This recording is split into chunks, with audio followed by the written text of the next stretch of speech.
योगेन चित्तस्य पदेन वाचां मलं शरीरस्य च वैद्यकेन योपाकरोत्तं प्रवरं मुनीनां पतञ्जलिं प्राञ्जलिरानतोऽस्मि आबाहुपुरुषाकारं शङ्खचक्रासिधारिणं सहस्रशिरसं श्वेतं पतञ्जलिमुपास्महे।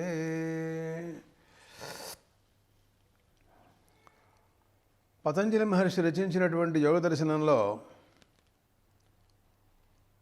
యోగశ్చిత్తవృత్తి నిరోధ అనేటటువంటి సూత్ర వ్యాఖ్యాన పరంపరలో యోగము, చిత్తవృత్తులు, వాట నిరోధములు ఇవన్నీ కూడా మనకు కావాలి. సమస్తమైనటువంటి చిత్తవృత్తుల యొక్క నిరోధమే యోగము, అదే సమాధి. సమాధి రెండు రకాలని చెప్పారు ఆయన, సబీజ సమాధి, నిర్బీజ సమాధి అని. నిర్బీజ సమాధి ఉత్తమోత్తమైనటువంటిది, అసలే అది ప్రధానమైనటువంటిది. అసలు నిర్బీజ సమాధి అనగా అసంప్రజ్ఞాత సమాధి అని దానికి అర్థం. దానికి పూర్వాంగంగా సబీజ సమాధి కూడా వారు తెలియజేశారు. అయితే ఆ సబీజ సమాధి 4 రకాలుగా ఉందన్నారు. సవితర్కము, సవిచారము, సానందము, సాస్మితము అని 4 రకాలుగా ఉందని ఒక యోగ సూత్రంలో వారు మనకు తెలియజేసినటువంటి విషయం అది. దీంట్లో సవితర్కము అంటే దాని గురించినటువంటి వివరణ ఇస్తూ, ఈ ప్రపంచంలో స్థూల పదార్థములు ఏవైతే ఉంటాయో వాట్ల యందు చిత్త నిక్షేపం, మనస్సును తీసుకెళ్ళి లగ్నం చేయాలి. చేసి తద్భావన, తదే ఏకాగ్రచిత్తత్వం దాని యందు ఉంచాలి యోగి. స్థూల పదార్థములు అంటే ఏమిటి అని విచారిస్తే, సృష్టి క్రమంలో ప్రకృతి, ప్రకృతి నుండి మహత్తత్వం, అహంకారం, అది రాజస, తామస, సాత్విక భేదంతో 3 రకాలుగా ఉంటుంది అని మామూలుగా సాంఖ్యులు కానీ మిగతా వాళ్ళందరూ కూడా చెప్పే మాటలు.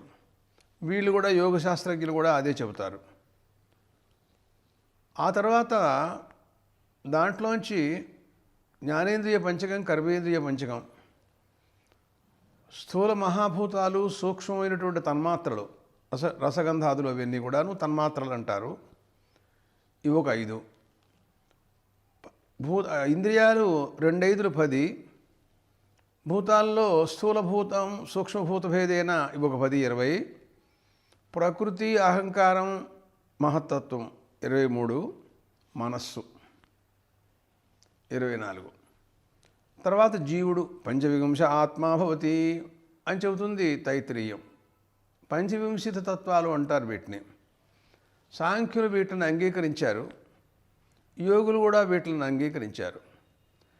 వీటిని 2 భాగాలుగా మనం చేసినట్లయితే సూక్ష్మ భాగములుగా కొన్ని, స్థూల భాగములుగా కొన్ని ఉంటాయి. పంచ తన్మాత్రలు అవి ఎప్పుడూ సూక్ష్మంగానే ఉంటాయి. అట్లాగా ప్రకృతి, మహత్తత్వం, అహంకారం, ఇంద్రియాలు, మనస్సు ఇవన్నీ కూడా సూక్ష్మాంశాలు. స్థూలభూతాలు ఉన్నాయి, పంచభూతాలు, అవి స్థూలమైనటువంటి భూతాలు. తైత్రీయోపనిషత్తు చెప్పినట్టుగా ఆకాశం, వాయువు, ఆకాశాద్ వాయు, వాయురగ్ని, అగ్నిరాప, అద్భ్య పృథివీ, పృథివీ చెప్పి తేజో వాయువు ఆకాశాలు. సౌందర్యలహరి ప్రకారంగా కింద నుంచి పైకి దాకా వర్ణన. ఎందుకంటే వాళ్ళు పృథ్వీతత్వాన్ని మొట్టమొదట్లో మూలాధారంలో పృథ్వీతత్వం లీనమవుతుందని చెబుతారు కదా. ఆ మూలాధారాన్ని, ఆ ఆధారం అనేది ఒక కమలం, మూలాధార పద్మం. ఆ పద్మ కందం ఉంటుంది, అంటే దుంప. దాన్ని ఆవరించుకొని చుట్టూరా 3 చుట్లతో కుండలిని శక్తి ఉంటుందని, దాని ప్రబోధం వలన అక్కడే సుషుమ్న నాడి కూడా ఉంటుందని, క్రమంగా మూలాధారం, స్వాధిష్టానం, మణిపూరకం, అనాహతం, విశుద్ధం, ఆజ్ఞాచక్రం, సహస్రారం. ఇలా క్రమంగా పైకి ఆజ్ఞాచక్రం దాకా సుషుమ్నా నాడీ మార్గంలో వెడుతుందని, ఇదంతా కులపథం అని పేరెట్టారు వాళ్ళు. అది అక్కడ ఆజ్ఞాచక్రం దాకా వెళ్ళి ఆ కులపథాన్ని భేదించి సహస్రారంలో శివుడితో ఐక్యాన్ని పొందుతూ ఉంటుంది అని మనకి వర్ణంలో సౌందర్యంలో కనపడుతున్నాయి. అటువంటి పరిస్థితుల్లో ఇక్కడ స్థూలభూతములు అంటే ఇప్పుడు మనం చెప్పినవి పృథివీ, అప్పు, తేజస్సు, వాయువు, ఆకాశం. వేట్లతో సమస్త బ్రహ్మాండం అంతా కూడాను వ్యాపించి ఉంది. ఇదంతా స్థూలమే, విరాట్ స్వరూపం. పురుష సూక్తం చెబుతుంది, చంద్రమా మనసో జాతః, చక్షో సూర్యో అజాయత, ముఖాదింద్రశ్చాగ్నిశ్చ, ప్రాణాద్వాయురజాయత, నాభ్యా ఆసీదంతరిక్షం, శీర్ష్ణోద్యౌ సమవర్తత, పద్భ్యాం భూమిర్దిశ శ్రోత్రాత్ తథా లోకాగుం అకల్పయన్ అని బ్రహ్మాండాలన్నీ కూడాను పరమాత్మ విరాట్ స్వరూపంతో వ్యాపించినట్టుగా వర్ణించింది. శంకర భగవత్పాదులు దక్షిణామూర్తి స్తోత్రంలో వారు మాట్లాడుతూ, భూరంభంస్యనరో నిలోంబరమహర్నాథో హిమాంశు పుమాన్ ఇచ్చాభాతి చరాచరాత్మకమిదం యశీవమూర్త్యష్టకం నాణ్యత్కించన విద్యతే విమృశతాం యస్మాత్ పరస్మాద్విభో తస్మై శ్రీ గురుమూర్తయే నమయిదం శ్రీదక్షిణామూర్తయే అనంటూ పంచభూతములు, సూర్యచంద్రులు, అలాగా హోత, యనమండగురు ఆ మూర్త్యష్టకం అంతా నా స్వరూపమేను పరమాత్మ అని చెప్పారు. భూరంభాంశనలో నిలోంబరమహర్నాథో హిమాంశు పుమానం ఇచ్చాభాతి చరాచరాత్మకమిదం యశీవమూర్త్యష్టకం. నీకు వెతగ్గా ఇంతకంటే మిగిలింది నీకేం కనపడదన్నారు అని వారు దక్షిణామూర్తి స్తోత్రంలో చెప్పారు. సౌందర్యలహరిలో మాట్లాడుతూ భగవత్పాదులు, మనస్త్వం వ్యోమత్వం మరుదసి మరుత్సారథిరసిత్వమాపస్త్వం భూమి త్వయి పరిణతాయాం నహి పరం త్వమేవ స్వాత్మానం పరిణమయితుం విశ్వవపుషా చిదానందాకారం శివయువతి భావేన బిభృషే. ఓ జగజ్జనని, ఓ శివయువతి, నీవు భావేన విభృషే, భావేన చిత్తేన అన్నమాట దానికి అర్థం. నువ్వు నీ స్వరూపాన్ని మొత్తం అంతటా కూడా జగత్తులన్నిటి కూడా నింపేశావమ్మా. నువ్వే ఈ రూపంగా ప్రకాశిస్తున్నావు తల్లి అనంటూ పరమాత్మ మాట్లాడారు. ఆమెతో మాట్లాడారు, జగజ్జననితో. ఏమంటున్నారైనా? మనస్త్వం వ్యోమత్వం, మనస్సు నువ్వే, వ్యోమ ఆకాశం, భూమి మనస్త్వం వ్యోమత్వం మరుదసి మరుత్సారథిరసి అగ్ని వాయువు, త్వమాపస్త్వం భూమి ఉదకం భూమి పంచభూతాలు, త్వయి పరిణతాయాం నహి పరం. నువ్వు ఈ రూపంగా పరిణమించిన తర్వాత ఇంకా మిగిలేదే ఉంటుందమ్మా? బ్రహ్మాండాలన్నీ కూడా నీ స్వరూపమే కదా. త్వమేవ స్వాత్మానం, నీ స్వరూపాన్ని నువ్వే ఈ రూపంగా పరిణమింప చేసుకోవాలనుకుంటున్నావు. నువ్వు విశ్వవపుష, జగత్తు బ్రహ్మాండాలన్నీ కూడా నీ స్వరూపమే, నీకంటే వేరు కాదమ్మా. చిదానందాకారం శివయువతి భావేన బిభృషే, చిత్తంతో ఈ చిదానందాకారాన్ని నువ్వు ధరించి నువ్వు ప్రపంచమంతా కూడా వ్యాపించి ఉన్నావు అంటూ వారు స్థూల స్వరూపాన్ని గురించి వారు వర్ణించారు. అక్కడ దక్షిణామూర్తి స్తోత్రంలో చెప్పిన, సౌందర్యలహరిలో మాట్లాడిన, పురుషసూక్తం చెప్పినా కూడా స్థూల స్వరూపం ఇలా కనపడుతుంది. అటువంటి స్థూల స్వరూపం మొత్తం బ్రహ్మాండములు అన్నమాట. వాట్ల యందు నీ మనస్సును తీసుకెళ్ళి నువ్వు లగ్నం చేయి. ఈ మనస్సును దాని యందు నిక్షేపం పెట్టేసి, అలా పెట్టినప్పుడు నీవు ఆ స్వరూపం అయిపోతా, బ్రహ్మాండ స్వరూపాలు అయిపోవాలి అన్నమాట అర్థం. అది సవితర్క సంప్రజ్ఞాత సమాధి అంటారు వీళ్ళు. పతంజలి మహర్షి చెప్పినటువంటి సిద్ధాంత ప్రకారంగా. అయితే స్థూల పదార్థం అనేటటువంటిది మనం స్థూలం కంటే సూక్ష్మం, దాంట్లో కంటే సూక్ష్మం అని ఇంకా లోపలికి అలాగా తైత్రీయోపనిషత్తు చెప్పినట్టుగా అన్నమయ కోశం, ప్రాణమయం, మనోమయం, విజ్ఞానమయం, అలా లోపల అన్యోంతరాత్మ అని చెబుతుంది. కఠోపనిషత్తు కూడా ఇంద్రియేభ్య పరాహ్యర్థ అర్థేభ్యశ్చ పరం మనః మనసశ్చ పరాబుద్ధి అంటూ ఇలా చెబుతూ ఉంటుంది. ఏదైనా సూక్ష్మ పదార్థాన్ని గురించి మనం తెలుసుకోవటం గొప్ప విషయం కదా. దీనివలన ఈ స్థూల పదార్థాన్ని పైందు దృష్టి పెట్టి చిత్తాన్ని నిక్షేపణ చేసి నువ్వు సమాధిలో ధ్యానం చేసినట్టయితే నీకేమిటి ప్రయోజనం అని అంటే వారు ఏమన్నారంటే, పతంజలి మహర్షి మాట్లాడుతూ అతీత భూతాతీత అనాగత జ్ఞానం, కాల జ్ఞానం అంతా కూడా పదార్థ జ్ఞానం అంతా నీకు కలుగుతున్నారు ఆయన. చాలా గొప్ప విషయమే. కానీ తర్వాత వారు ఇంకొక మాట అన్నారు. దీంట్లో ఆ పదార్థ జ్ఞానంతో పాటు ఆ పదార్థముల యందు దోషములు కూడా తెలుస్తాయన్నారు. మరి లోకంలో అంతా మాయామయం కదా జగత్తు. సత్వరజస్తమో గుణాలు, రజోగుణానికి తమో గుణానికి ప్రాబల్యం ఉందనుకో, తద్వారా ఏర్పడే దోషాలు. ఇది లాభం లేదు. మనం సూక్ష్మరూపమైనటువంటి స్వరూపం పట్ల మనస్సును నిక్షేపణ చేసి ఈ సంప్రజ్ఞాత సమాధిని విడిచిపెట్టి సవిచార సంప్రజ్ఞాత సమాధిలోకి వెడదాం అని యోగి దాంట్లోకి వెళ్ళడం ప్రారంభించాడు. సవితర్క సమాధిని విడిచిపెట్టేసేసి సవిచార సమాధి దాంట్లోకి వెళ్ళాడు. అది సూక్ష్మ విషయాల్ని మాట్లాడుతుంది. అదే అప్పుడే దానికి సవిచార సమాధి అని పేరు అన్నమాట, దానికి అర్థం. అయితే దాంట్లో మనం ఎలాగా ఆ స్వరూపాన్ని మనం చూడటం, సూక్ష్మరూపం చూడటం.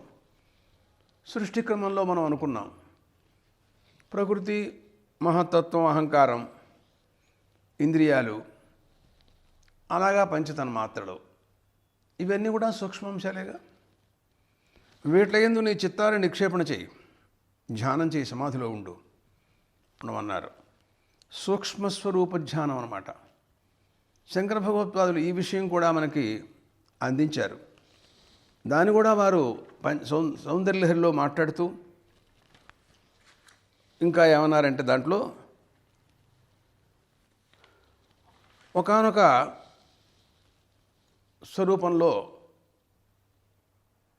ప్రార్థన చేస్తూ, తల్లి తటిల్లేఖాతన్వీం తపన శశి వైశ్వానరమయీం షణ్ణామప్యుపరి కమలానాం తవ కళాం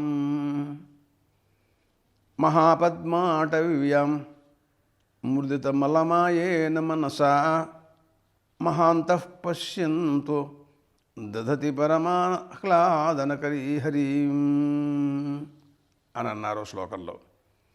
ఆవిడ సూక్ష్మ స్వరూపాన్ని గురించి వర్ణిస్తున్నారు ఇక్కడ. అయితే దీంట్లో కూడా శశి వైశ్వానరమయీం, తపన శశి వైశ్వానరమయీం అని ఉంది. స్థూలంలో కూడా ఉంది. స్థూలంలో వర్ణిస్తూ ఒక మంత్రం చెబుతూ రుద్రుని గురించి వర్ణించింది. విశ్వం భూతం భువనం చిత్రం బహుధా జాతం జాయమానం చయతు సర్వోహ్యేష రుద్ర తస్మై రుద్రాయ నమోస్తు పురుషో వై రుద్రస్సన్మోహో నమో నమః అని ఒక పాట ఉంది. స్థూల రూపాన్ని చెప్పింది, సూక్ష్మ రూపాన్ని కూడా చెప్పింది. అది విశ్వం సర్వబ్రహ్మాండములు, భూతం చేతనం, అచేతనం పదార్థాలు, జాతం జాయమానం ఎదురుగా పుట్టినది, పుట్టబోయేది, పుడుతున్నది అన్నీని, విచిత్రమైనటువంటి ప్రపంచకం. దాంతోపాటు పురుషో వై రుద్రస్సన్మోహో నమో నమః అన్నది అక్కడ. దీనికంటే అతీతమైనటువంటి సూక్ష్మరూపాన్ని చెప్పింది పురుషుడు. ఆయన సత్ అంది. అంటే ఆయన సదేవ సౌమ్యేదమగ్న ఆసీత్ ఏకమేవాద్వితీయం అని ఛాందోగ్యం చెప్పినట్టుగా సద్రూపమైనటువంటి పరమాత్మ. మహః ఆయన జ్యోతిస్వరూపుడు. జ్యోతిర్బ్రాహ్మణం అని బృహదారణ్యకంలో ఆత్మనివాయం జ్యోతిష ఆస్తే పల్యతి కర్మకురుతే అంటూ చెబుతుంది. కాబట్టి జ్యోతిస్వరూపం పరమాత్మ, అది సూక్ష్మరూపం. అది నారాయణోపనిషత్తులో ఆ ప్రసంగం వచ్చింది మనకి. ఇక్కడ తన్వీం అని ఒక పదం వేశారు శంకరాచార్యులు వారు. తటిల్లేఖ తన్వీం. మెరుపు అంతరిక్షలోకంలో మేఘమండలంలో హఠాత్తుగా ఒకానొకప్పుడు నల్లటి మేఘం పైన తడుక్కున ఒకానొక మెరుపు వస్తుంది. అది ఎలా ఉంటుంది అంటే మనం చెప్పలేం, విచిత్రంగా ఉంటుంది. దానికి దృష్టాంతం ఏంటంటే తపన శశి వైశ్వానరమయి. అగ్ని, సూర్యుడు, చంద్రుడు, ఈ దేవతాత్రయం భూతత్రయం ఇవన్నీ కూడాను ఆమె. ఈ మూడు కూడా జ్యోతిస్వరూపాలు. అలాంటి ఒకానొక స్వరూపం నువ్వు సూక్ష్మంగా ఉంటావు తల్లి. నువ్వు ఎక్కడుంటావు అని అడిగితే షణ్ణాం షణ్ణామప్యుపరి కమలానాం తవ కళాం. 6 షట్చక్రాలు దాటి పైన అంటే మూలాధారం, స్వాధిష్టానం, మణిపూరకం, అనాహతం, విశుద్ధం, ఆజ్ఞాచక్రం. ఇది కులపథం. కు అంటే భూమి, లా అంటే దాని యందు పృథ్వీతత్వం లీనమవుతుంది. అదే కులపథం అంటే ఇంచుమించుగా మూలాధార చక్రం. దాని యొక్క కందం లోపల కందం, దాంట్లో సన్న రంధ్రం, దాంట్లో సుషుమ్నా నాడి, ఆ దాంట్లోనే ఈ కుండలిని శక్తి బయలుదేరుతుంది అని చెబుతారు వీళ్ళు. అది క్రమక్రమంగా బయలుదేరి కులపథం అంటే ఆజ్ఞాచక్రం దాకా వచ్చి దాన్ని భేదించుకుని ఆ తర్వాత మహాపద్మాటవి పైన ఉన్నటువంటి సహస్రదళ పద్మంలో వెళ్ళిపోతుందని, ఇది ఇంత యోగ మార్గం, ఇది బ్రహ్మరంధ్రం, బ్రహ్మలోకానికి మార్గం అని చెప్తారు. అటువంటి నువ్వు షణ్ణాం షణ్ణామపి ఉపరి కమలానాం తవ కళాం. సాదాఖ్య కళ. దీంట్లో సమయాచార తత్పరులు అంటుంటారు శంకర భగవత్పాదులు. అది చాలా ఉత్తమోత్తమైనటువంటి పూజా విధానం, ఉపాసనా విధానం కూడాను. మహాపద్మాటవ్యం, సహస్రదళ పద్మం, సహస్రారం అన్నమాట. అది మహాత్ములు ఎవరికో అక్కడ ఉన్నటువంటి నేను దర్శించడం అందరికీ సాధ్యం కాదమ్మా. ఉత్తమాధికారులు, సూక్ష్మతత్వాన్ని కూడా చూడగల సామర్థ్యం కలవాళ్ళు. వాళ్ళు ఎందుకని చూడగలుగుతున్నారంటే మురిదిత మల మాయేన మనస. వాళ్ళ మనస్సు సూక్ష్మం. ఎలా సూక్ష్మం అంటే వారికి ఆ మనోగతమైనటువంటి మాయామలాలు ఉన్నాయే, అవిద్య, అస్మిత, క్లేశములు, రాగాలు, ద్వేషాలు, ఇవన్నీ చిత్తవృత్తులే. వీటిని అన్నిటిని కూడాను పూర్తిగా పోగొట్టుకున్నారు. వాళ్ళు పరిశుద్ధంగా చేసుకున్నారు, ఏకాగ్రంగా చేసుకున్నారు. దానివలన ఆనందలహరి అయినటువంటి నీ స్వరూపాన్ని చూస్తున్నారమ్మా వాళ్ళు చూడగలుగుతున్నారు అని అంటూ వారు చెప్పారండి. అయితే ఈ రకంగా చూసినట్లయితే ఇప్పుడు మనం ఆ సూక్ష్మ పదార్థములు ఉన్నాయే, ప్రకృతి, మహత్తత్వం, అహంకారం, ఇంద్రియాలు, మనస్సు, పంచతన్మాత్రలు, ఇలాంటి సూక్ష్మ పదార్థముల యందు నీ మనస్సును నువ్వు ఏకాగ్ర చిత్తంతో నువ్వు దాని యందు ధ్యానం చేయి. ఇది సవిచార సంప్రజ్ఞాత సమాధి అంటారు దీని పేరు. ఆ మనస్సు ఆరూపమైపోవాలి. అయితే దాంట్లో వచ్చిన చెక్కు ఏంటంటే ఎంత మనం ఇలా చేసినా కూడాను ఈ పదార్థాలన్నీ కూడాను జడ పదార్థాలు. చైతన్యం స్ఫూర్తి దీంట్లో ఏం కనపట్టలేదు. అందుకోసమని దాన్ని కూడా విడిచిపెట్టేసేసి సానంద సవితర్క సమాధిలోకి వెళ్ళాడు జీవుడు, యోగి. అదేమిటని అడిగా. అంటే ఏం లేదు, తమోగుణం, రజోగుణం చాలా తక్కువగా ఉంది అంతఃకరణలో, సత్వానికి ప్రాధాన్యం కనపడుతోంది. అటువంటి పరిస్థితుల్లో అక్కడ సత్వం ఎప్పుడైతే సత్వోద్రేకం రజస్తమస్సుని నిగ్రహించి వాటిని అరికట్టి వాటిలో తోసేసి సత్వం ప్రధానంగా ఉద్రేకంగా ఎక్కువగా కనపడుతుందో అప్పుడు ప్రకాశం ఆనందం దాంట్లో భాషిస్తూ ఉంటుంది. అందువలన అక్కడికి వెళ్ళినట్టయితే వీట్లకంటే ఎక్కువగా ఆ సానందమైనటువంటి సంప్రజ్ఞాత సమాధి బాగుంటుందని అక్కడికి యోగి దాంట్లోకి వెళ్ళాడు. సానందం బాగా ఉంది, దాంట్లో సత్వగుణం వృద్ధి చెందింది, రజస్తమో గుణములు తక్కువలో ఉన్నాయి, వాట పాలు తక్కువ, బాగానే ఉంది. కానీ చైతన్యమైనటువంటి పరమాత్మ స్వరూప సాక్షాత్కారం మాత్రం అక్కడ లేదు. సరే, లాభం లేదనుకున్నాడు. అక్కడి నుంచి శాస్మిత అనేటటువంటి 4వ సంప్రజ్ఞాత సమాధిలోకి వెళ్ళాడు యోగి. అక్కడ మనస్సు పెట్టాడు, ధ్యానం చేశాడు, నేను మనస్సు నిలిపాడు, కొంతకాలం ధ్యానంలో ఉన్నాడు. ఆ రుచి అంతగా పెద్ద సంతృప్తి కనపడలేదు. ఇప్పుడు శాస్మిత సంప్రజ్ఞాత సమాధిలోకి ప్రవేశించాడు యోగి. ఇలా ఆయన తిరుగుతూ ఉంటాడు. దీంట్లో జీవేశ్వరులు ఉభయుల మీద కూడాను మనస్సుని లగ్నం చేశాడు. మనస్సుని చిత్తాన్ని బాగా ఏకాగ్ర చిత్తంగా దాంట్లో నిలిపాడు. చూస్తే జీవేశ్వరులు ఇద్దరు కూడాను ద్వైతం కదా, ఇద్దరికి అన్యోన్య తాదాత్మ్యాధ్యాసం ఉన్నట్లయితే మళ్ళీ దుఃఖాలే. ఇది కాదు పద్ధతి. అలా ధ్యానం చేయగా ఆయన కలిగిన అనుభవం ఏంటంటే జీవుడు వేరే లేడు, ఉన్నటువంటి వాడు పరమేశ్వరుడేను, ఆయన ఆనంద స్వరూపుడు అని ఒకానొక అనుభవం కలిగింది. కానీ సాక్షాత్తు పరమేశ్వరుని చూసేటటువంటి పరిస్థితి మాత్రం దాంట్లో కనపడలేదు. అందువలన అది కూడా విడిచిపెట్టేసి అసంప్రజ్ఞాత సమాధిలోకి వచ్చాడు. ఇప్పుడు ఇలా క్రమంగా అసంప్రజ్ఞాత సమాధి అంటే ఇది చాలా విచిత్రమైనటువంటిది. ఇక దీంట్లో ఏమాత్రము మరొక వృత్తులు ఉండేటటువంటి అవకాశం లేదు. అయితే ఈ చతుర్విధములైనటువంటి 4 సంప్రజ్ఞాత సమాధులు అనుభవించినప్పుడు అతనికి చివరిలో ఒకానొక సంస్కారం, మంచి ఈశ్వర ప్రణిధానాత్మకమైనటువంటి ప్రజ్ఞాత్మకమైనటువంటి సంస్కారం కలిగింది.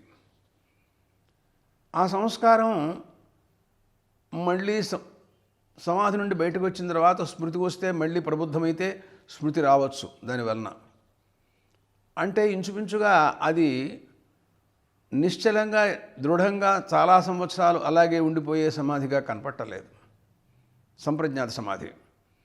అందువలన ఇప్పుడు ఈయన ఏం చేశారంటే ఆ సంస్కారాలను కూడా పోగొట్టేటటువంటి అసంప్రజ్ఞాత సమాధిలోకి వచ్చాడు. ఇప్పుడు సంస్కారాలు ఉన్నాయి అంటే ఆ సంస్కారం అనుభవాత్మక సంస్కారం కదా. దీనివలన ఉద్బోధక సామగ్రి వశాత్తు స్మృతి ఏర్పడుతుంది. మళ్ళీ చిత్త విక్షేపం, స్మృతి కూడా ఒకనొక చిత్తవృత్తే. మళ్ళీ నీకు చిత్తవృత్తులు, మళ్ళీ సమాధి భంగం, ఇవన్నీ కూడా వస్తాయి. అందుకోసమని మొత్తం అంతా కూడాను అసంప్రజ్ఞాత సమాధిలోకి వెళ్ళినట్లయితే ఇలా ఉండదు అని ఆయన దాంట్లోంచి దీంట్లోకి వచ్చాడనమాట అర్థం. దీంట్లో వచ్చిన పరిస్థితి ఏమిటంటే ఇక దీంట్లో ఉండిపోతాడు, సంస్కారాలను కూడా పోగొట్టుకున్నాడు, అవి నుంచి కూడా పోవాలి. పోయినప్పుడే నీకు అసంప్రజ్ఞాత సమాధి అనేటటువంటిది సిద్ధిస్తుందన్నమాట దానికి అర్థం. కానీ ఈ సమాధిలో చిత్తం కూడా లీనమైపోతుంది. చిత్తం లీనమైపోయిందంటే ఇంకా గొడవ లేదు అసలు మనకు. అసలు ఇప్పుడు దానికోసం కదా, అదే చిత్తవృత్తి నిరోధం అంటే. ఈ చిత్తశబ్దానికి అర్థం సర్వచిత్తములు అని అర్థం కూడా చెప్పి ఏమాత్రం చిత్తవృత్తి మిగిలినా కూడా అది దెబ్బ కొడుతుంది. అలాంటిది అసంప్రజ్ఞాత సమాధి అని వాడు చెప్తారు. దీనికి దృష్టాంతాలుగా భగవద్గీతలో ఒకటి చెప్పారు. యథా దీపో నివాతస్థో నేంగతే సోపమా స్మృత యోగినో యత చిత్తస్య యుంజితో యోగమాత్మనః అని అన్నారు. యథా దీపో నివాతస్థ, కదలక మెదలక గాలి లేని చోట ఒక దీపం పెట్టాడు, నిశ్చలంగా ఉంటుంది. అలా దీపశిఖ అలాగే ఉంటుంది, దానికి చాంచల్యం ఏమాత్రం ఉండదు.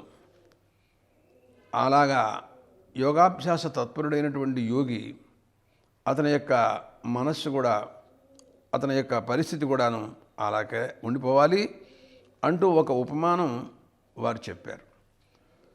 శంకర భగవత్పాదులు ఈ విషయంలో వారు యోగతారావళి అనే గ్రంథంలో మాట్లాడుతూ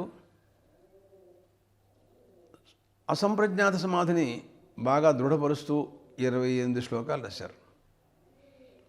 దాంట్లో ఒక శ్లోకంలో సిద్ధింతథా విధమను విలయాం సమాధవు శ్రీశైలశృంగ కుహరేషు కథోపలప్స్యే గాత్రం యదా మమ లతాః పరివేష్టయంతి కర్ణే యదా విచరయంతి ఖగాశ్చనీడాన్ అన్నారండి. అంటే వారు ఎందుకునో శ్రీశైల క్షేత్రం దర్శనం కోసం వచ్చినట్టుగా అర్థమవుతోంది ఈ శ్లోకాన్ని బట్టి. సమస్త దేశము తిరిగారు ఆయన. అవతరించిందేమో కేరళ దేశం, ఎక్కడో బద్రికాశ్రమం అటువంటి చోట్ల ఉన్నారు. భాష్యాలు రచించిన చోటంతానేమో కాశీక్షేత్రం అని, ఇంకా బద్రికాశ్రమంలో చేశారని రకరకాలుగా చెబుతున్నారు. అట్లా వాదోపవాదాలన్నీ మండన మిశ్రుతో ప్రయాగ క్షేత్రాన్ని సమీపంలో చేసినట్టుగా కనపడుతోంది. వారు గురువుగారేమో నర్మదా నదీ తీరంలో గురువుగారు దర్శనం చేసినట్టు, వారి యొక్క ఉపదేశం పొందినట్టు, ఇదంతా వారి చరిత్ర గురించి చెప్పే మాటలు. అరే, ఆంధ్రదేశం ఎందుకు వచ్చారో తెలియదు. అంటే ప్రయాణ మార్గంలో అది కూడా ఉంటుందిగా. ఇక్కడికి వచ్చిన తర్వాత వారికి ఈ క్షేత్రం మహిమ ఏం తెలిసిందో మరి మనం ఏమిటో మనకు అర్థం కాదు. ఆ క్షేత్రంలో ఉండాలని, ఇక్కడ సమాధిలో నేను ఉండాలని అనుకుంటున్నానని అని అన్నారు. సమాధి అంటే అసంప్రజ్ఞాత సమాధి. అసంప్రజ్ఞాత సమాధి అంటే మనోవిలయం అవ్వాలి. ఆయన చెబుతూ అంటారు, శ్రీశైల శృంగ కుహరేషు, శ్రీశైల శృంగాలలో నాకు ఈ అసంప్రజ్ఞాత సమాధి రావాలన్నారు. ఏమిటి ఎలాగా? మనోవిలయాం సమాధు, మనస్సు కూడా లీనమైపోయేటటువంటి సమాధి. దాని గుర్తేమిటి అని అడిగితే వారు చెప్పినటువంటి మాటలు, గాత్రం యదా మమ లతాః పరివేష్టయంతి, ఆయన కదలక మెదలక ఏమాత్రం చలించకుండా ఉంటారు. ఈషన్ మాత్రం కదిలికి కూడా ఉండదు. ఒక చెట్టు మొద్దు స్థాణువు అది కదలదు. దాని చుట్టూరా తీగలు ఎల్లుగుంటాయని శంకరాచార్యులు వారు అక్కడే వర్ణిస్తూ ఓ శ్లోకం శివుణ్ణి గురించి, పార్వతీదేవిని గురించి కూడా వర్ణించారు. అక్కడ కూడా ఈ మాటలు ఉన్నాయి. సంచారంభ విజృంభితం శృతిశిరస్థానాంతరాధిష్ఠితం సప్రేమ భ్రమరాభిరామమ సకృత్సద్వాసనాశోభితం భోగేంద్రాభరణం సమస్తసుమనః పూజ్యం గుణావిష్కృతం సేవే శ్రీగిరి మల్లికార్జున మహాలింగం శివాలింగితం అంటూ శివానంద లహరిలో ఈ శ్లోకం చెప్పారు. దాంట్లో వారు ఏమన్నారంటే, ఆ శ్రీశైల క్షేత్రం యొక్క మహిమ ఎంతో గొప్పగా వారు వర్ణించారు. పరమాత్మ ఆయన సంధ్యాకాలంలో సంధ్యా తాండవం చేస్తారు. ఆ తాండవం ఆశ్చర్యకరమైనటువంటి తాండవం, ఆనంద భైరవం అంటారు దాన్ని. వర్ణిద్దాం తర్వాత.